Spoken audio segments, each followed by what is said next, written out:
Magandang araw mga kapwa deboto misyonero ng mahal na ina ng laging saklolo. Welcome sa maikling katesismo para sa taon ng Hubileo. Sa ating pagdiriwang ng dakilang Hubileo, may mga hamon at panawagan sa atin upang mas mapalalim ang ating ugnayan sa Diyos at sa ating kapwa.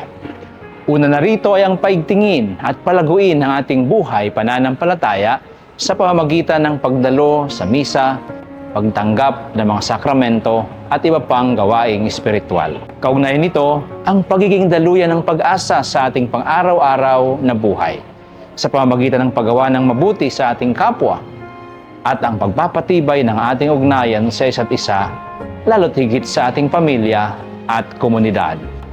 Patuloy rin ang malakas na panawagan na maging bahagi tayo ng pagtataguyod ng katarungan, katotohanan at kapayapaan sa ating lipunan. Nawa, tayong lahat ay magkaroon ng mabungang paglalakbay at maging mga pagpapala sa dakilang Hubileo nang sa lahat ng bagay, ang Diyos ay papurihan sa buong mundo.